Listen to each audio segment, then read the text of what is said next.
Hello everyone. Today I am going to read you another Chanda Mama story. This story is from August 2006 issue of Chanda Mama. To the glacier. At the end of the August, when the rains were nearly over, we met at the pool to make plans for the autumn holidays.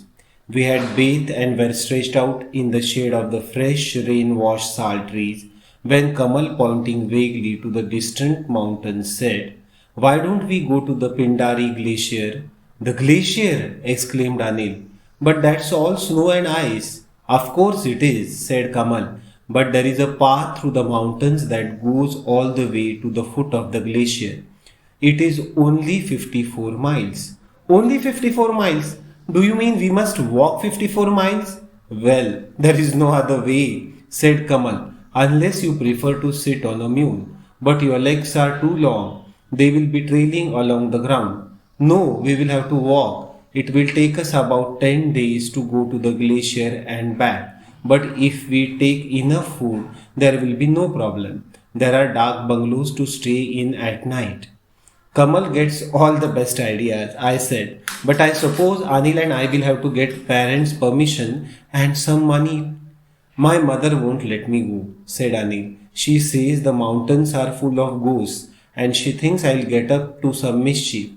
"How can one get up to mischief on a lonely mountain? Have you been on the mountains, Laurie?" "I have been on English mountains," I said, "but they are not half high as these. Kamal seems to know about them." "Only what I have read in books," said Kamal. "I am sure it won't be dangerous. People are always going to the glacier. Can you see the peak above the others on the right?" He pointed to the distant snow range, barely visible against the soft blue sky. "The Pindari Glacier is below it. It's at about 12,000 feet. I think, but we don't need any special equipment. There will be only snow for the final 2 or 3 miles. Do you know what it is the beginning of the river Sharayu?" "You mean our river?" asked Anil, thinking of the little river that wandered along the outskirts of the town, joining the Ganges further downstream. "Yes, but it's only a trickle where it starts." "How much money will we need?" I asked, determined to be practical. "Well, I have saved 20 rupees," said Kamal. "But won't you need that for your books?" I asked, determined to be practical. "No, this is extra. If each of us brings 20 rupees, we should have enough.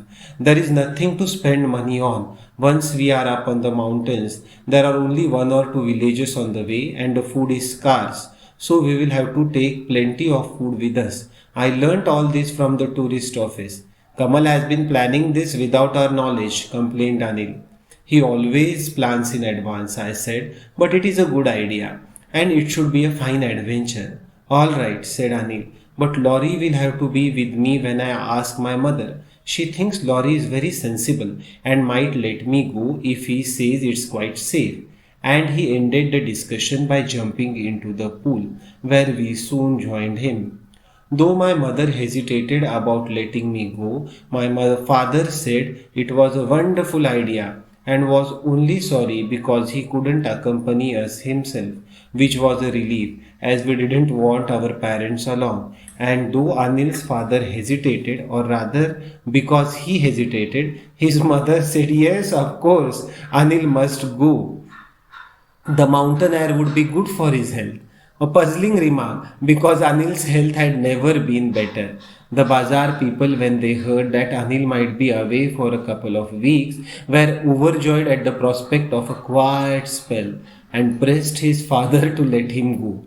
On a cloudy day promising rain, we bundled ourselves into the bus that was to take us to Kaptoke, where people lose their caps and coats, punned Anil.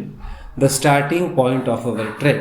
Each of us carried a haversack, and we had also brought along a good sized bedding roll, which, apart from blankets, also contained rice and flour, thoughtfully provided by Anil's mother. It was a good day for traveling, so we decided all would be well.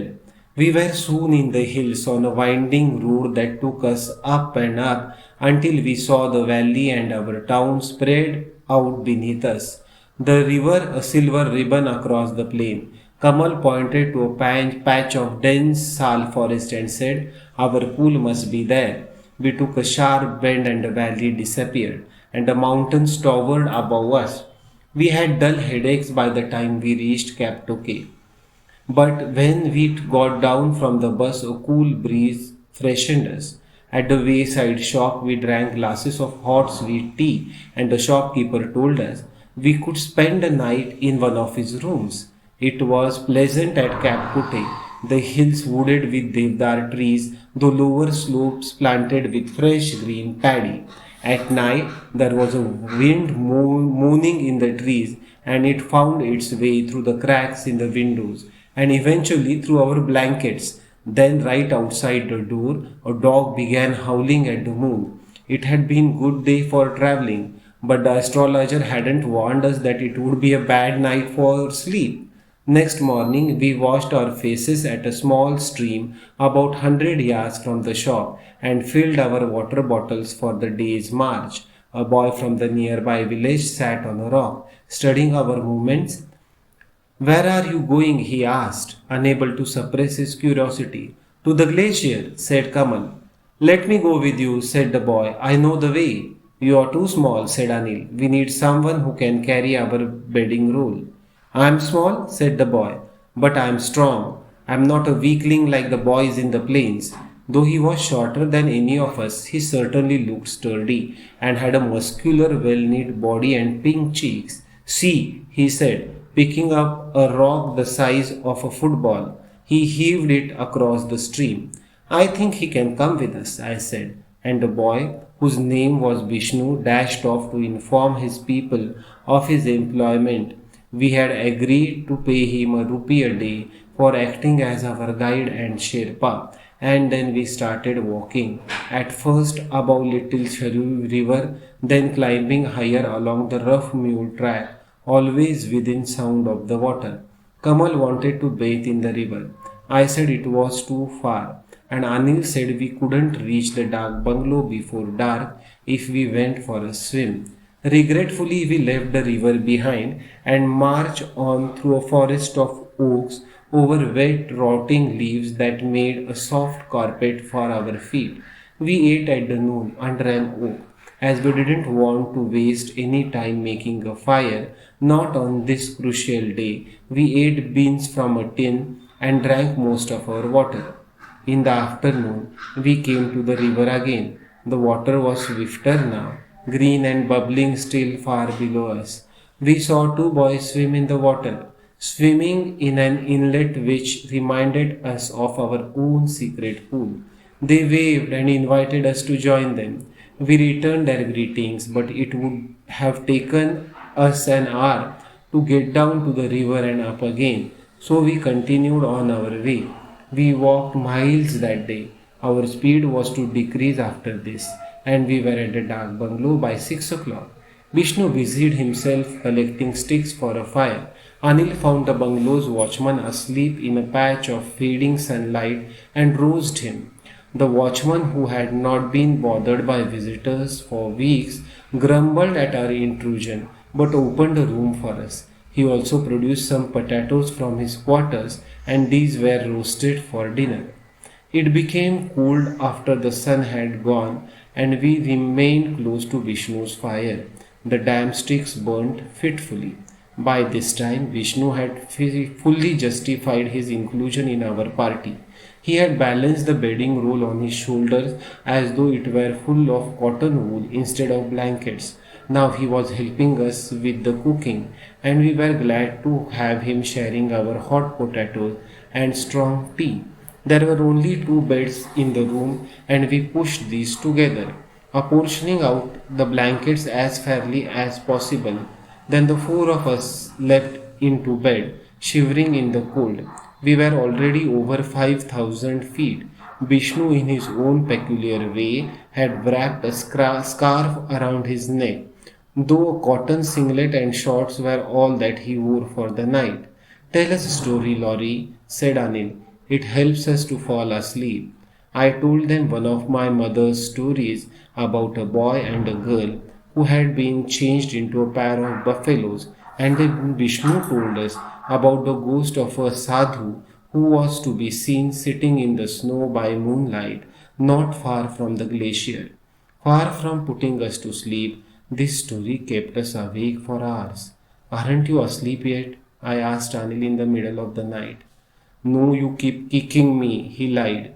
We don't have enough blankets, complained Kamal. It's too cold to sleep.